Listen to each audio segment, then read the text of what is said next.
pessoal, tudo bem? Eu sou a professora Kielce Meyer e iniciaremos mais uma aula de matemática.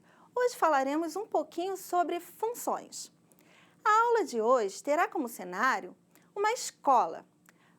Na escola, a Dandara e a Alice criaram uma máquina de funções. Como assim? Existe um valor que entra e um valor que sai. E no meio desse caminho tem as operações.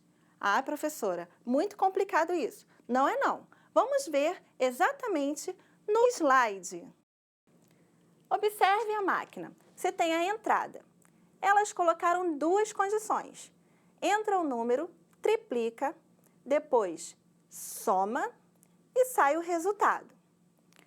A Dandara perguntou para a Alice: e se entrar o número 2? Qual operação eu devo fazer?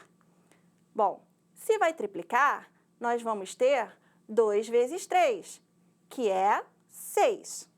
Esse 6 vai somar 2 unidades. Então, a gente vai ter 6 mais 2, que é 8. Esse 8 é justamente o valor que vai sair. Ah, mas e se entrar o 5?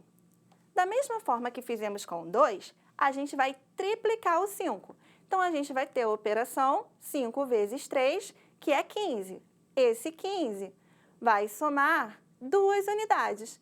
15 mais 2 é 17. Então, o valor da saída será o 17. Tá, isso só vale para números positivos? Não, Alice. Isso também vale para números negativos. Vamos ver com o menos 2.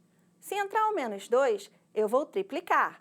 Então, vai ficar menos 2 vezes 3, que dá menos 6. Agora, eu vou somar ao menos 6 2 unidades. Então, a gente vai ter menos 6 mais 2, que é menos 4. O valor da saída, nesse caso, será menos 4. Que legal! Mas e se eu quiser fazer com x, ou seja, com um número qualquer? Qual é a operação que eu vou ter? Pensa, x vezes 3 é 3x. Se eu pegar esse 3x e somar 2 unidades, eu vou ter a expressão 3x mais 2. Então, vai ficar como saída 3x mais 2. Olha, interessante! Vamos colocar esses resultados em forma de conjunto. Entrada, que também pode ser chamado de domínio, e saída, que pode ser chamado de contradomínio. Bom, nós vimos que se entra 2, sai o 8. Se entra o 5, sai o 17. Se entra o menos 2, sai o menos 4. E se entra o x, fica a expressão 3x mais 2. Esses conjuntos, como eu falei, podem ser chamados de domínio e contradomínio. Mas tem um detalhe aí, que também se chama de imagem. Observe que eu falei de domínio, que era a entrada, contradomínio, que era a saída, mas também falei de imagem. A imagem é o valor correspondente do domínio no contradomínio. Para a gente poder entender um pouquinho melhor sobre isso, vamos observar o próximo slide que tem detalhado cada informação. Nós vimos que o domínio era o valor da entrada, o 2, o 5, o menos 2 e o x.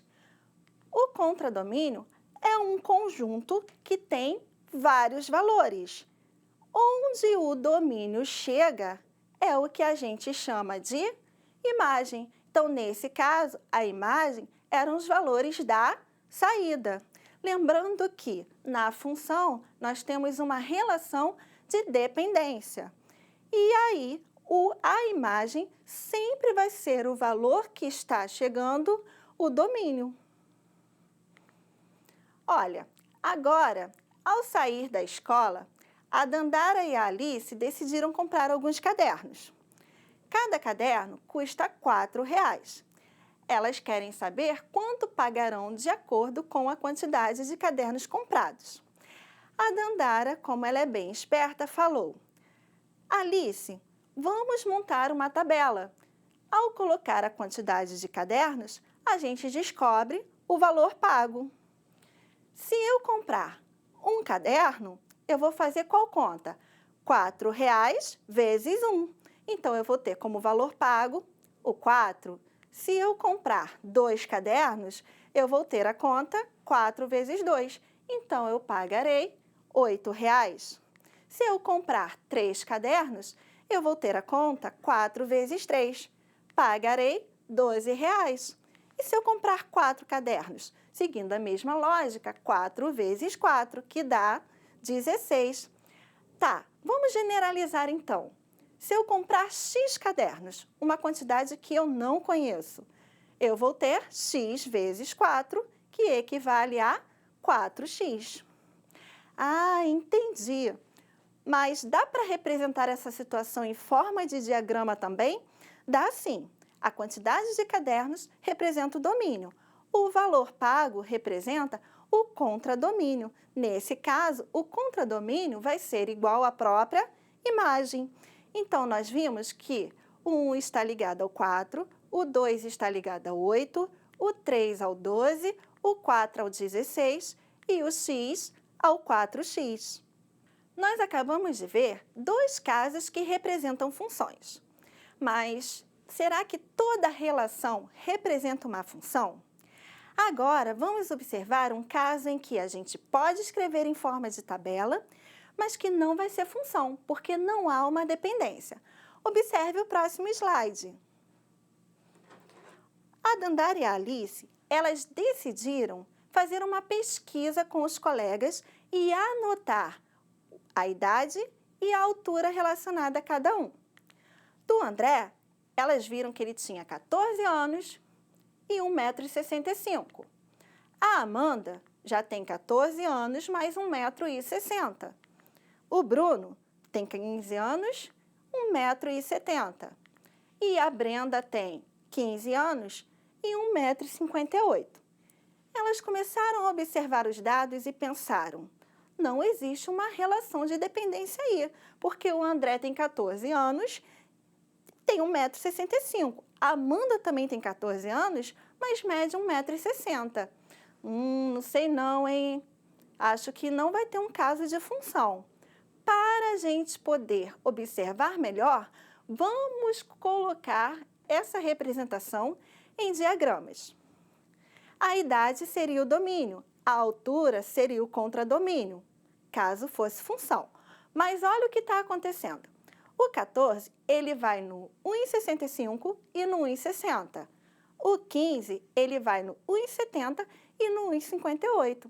Vimos aí nesse diagrama que não temos um exemplo de função, porque para ser função, o 14 só poderia ter uma única seta, pois a regra é: cada elemento do domínio só pode estar relacionado a um único elemento do contradomínio. E nesse caso, o elemento do domínio está relacionado a 2. Esse exemplo ficou bem claro que nem toda relação é uma função. Com esse exemplo, finalizamos a nossa aula. Não se esqueça que função é uma relação de dependência e cada elemento do domínio só pode estar relacionado a um único elemento do contradomínio. Onde aconteceu essa relação, nós chamamos de imagem. Pessoal, não esqueça de fazer os exercícios do caderno pedagógico e também de entrar lá no Reeduca em Casa, que é um aplicativo que você pode baixar no seu celular. Nesse aplicativo, nós temos quiz, Reeducopédia, temos desafios e vídeos que podem complementar o assunto estudado. Até a próxima!